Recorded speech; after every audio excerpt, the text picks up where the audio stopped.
भाग दुसरा संतांची कामगिरी। महाराष्ट्रात श्रीचक्रधर, संत नामदेव, संत ज्ञानेश्वर, संत चोखामेळा या संतांपासून सुरू झालेली संतपरंपरा समाजाच्या विविध स्तरांमधून आलेल्या संतांनी पुढे चालविली।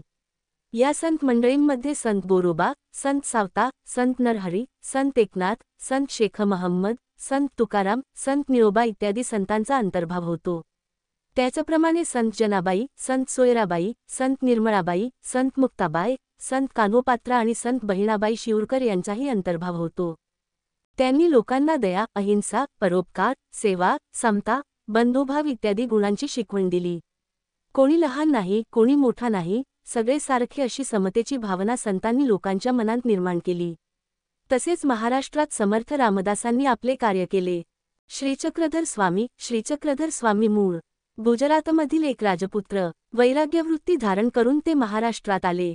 येथे भ्रमण करत असता त्यांनी समतेचा उपदेश केला। त्यांना स्त्री पुरुष, जातीपाती हे भेदभाव मान्य नव्हते, त्यामुळे त्यांना अनेक स्त्री पुरुष अनुयायी मिळाले। त्यांनी स्थापन केलेल्या पंथास महानुभाव पंथ असे म्हणतात।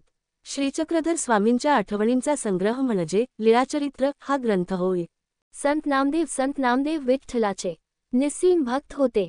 ते नरसी गावचे राहणारे। त्यांनी अनेक अभंग रचले, कीर्तने केली व जनतेत जागृती निर्माण केली।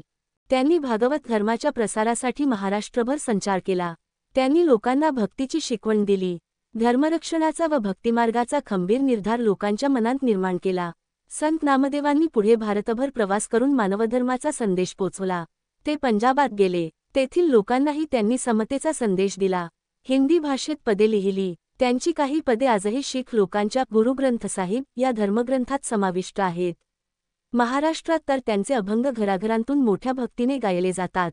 संत ज्ञानेश्वर आपेगावचे राहणारे। निवृत्तीनाथ व सोपानदेव हे त्यांचे बंधू, मुक्ताबाई ही त्यांची बहीण। त्यावेळचे कर्मठ लोक या मुलांना संन्याशाची मुले म्हणून नावे ठेवत, त्याचे कारण असे त्यांच्या वडिलांनी संन्यास घेतलेला होता।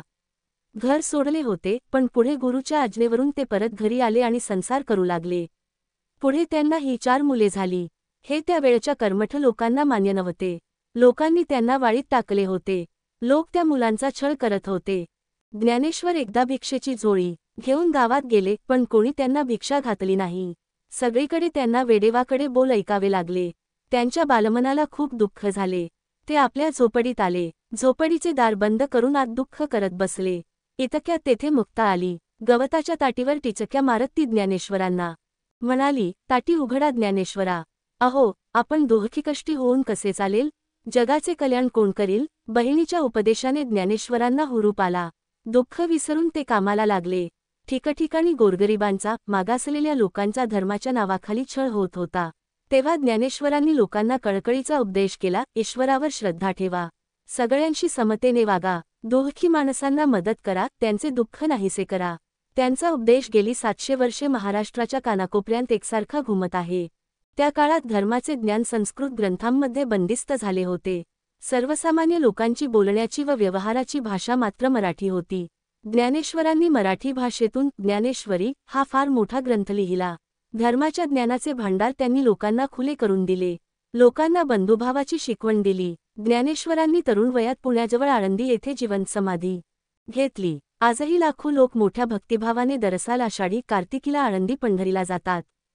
संत एकनाथ, संत नामदेव व संत ज्ञानेश्वर यांच्या कार्याची परंपरा संत एकनाथांनी पुढे चालवली। ते पैठणचे राहणारे। त्यांनी भक्तिमार्गाचा प्रसार केला। त्यांनी अनेक अभंग, ओव्या व भारुडे लिहिली। कोणताही उच्चनीच भेदभाव मानू नका असा त्यांनी लोकांना उपदेश केला। भक्तीचा मोठेपणा त्यांनी लोकांना पटवला। गोरगरिबांना, मागासलेल्या लोकांना त्यांनी जवळ केले। इतकेच नाही, तर मुक्या प्राण्यांवर देखील त्यांनी दया केली। प्राणिमात्रांवर दया करा असा लोकांनाही उपदेश केला। संत एकनाथ जसे बोलत तसे वागत। एके दिवशी ते गोदावरी नदीवर स्नानाला निघाले होते। दुपारची वेळ होती। ऊन रखरखत होते। वाळवंट तापले होते। त्या तापलेल्या वाळवंटावर एक पोरके पोर रडत बसले होते। त्याच्या रडण्याचा आवाज नाथांच्या कानी आला। त्यांनी त्याचे आईबाप जवळ आहेत का यासाठी इकडेतिकडे पाहिले। धावत ते त्या मुलाजवळ गेले। त्यांनी ते पोर उचलून कडेवर घेतले। त्याचे डोळे पुसले। त्याला त्याच्या घरी पोहोचते केले। अशा रीतीने स्वतःच्या आचरणातून एकनाथांनी समतेची व ममतेची भावना लोकांच्या मनावर बिंबवली। संत तुकाराम. शिवाजी महाराजांच्या काळात तुकाराम व रामदास हे संत होऊन गेले. संत तुकाराम हे पुण्याजवळील देहू गावचे राहणारे. त्यांच्या घरी शेतीभाती होती. त्यांचे किराणा मालाचे दुकानही होते. त्यांचे वाडवडील अडल्यानडल्यांना कर्ज देत, पण तुकारामांनी आपल्या वाटणीची कर्जखते इंद्रायणी नदीमध्ये बुडवली आणि अनेकांना कर्जमुक्त केले. जवळच्या डोंगरावर जाऊन ते विठ्ठलाचे भजन करत, आषाढी कार्तिकीला पंढरीला जात, कीर्तन करत, अभंग रचत आणि ते अभंग लोकांना म्हणून दाखवत. हजारो लोक त्यांच्या कीर्तनाला येत. शिवरायसुद्धा त्यांच्या कीर्तनाला जात असत. संत तुकाराम लोकांना दया, क्षमा, शांती यांची शिकवण देत, समतेचा उपदेश करत. जे का रंजले गांजले त्यांसी म्हणे जो आपुले तोची साधू ओळखावा, देव तेथीची जाणावा. हा संदेश त्यांनी लोकांच्या मनावर बिंबवला. लोकांच्या मनात विचार जागे केले. लोक संत तुकारामांचा जय जयकार करू लागले. आजही महाराष्ट्रभर आपल्याला ज्ञानबा तुकाराम हा जयघोष ऐकू येतो.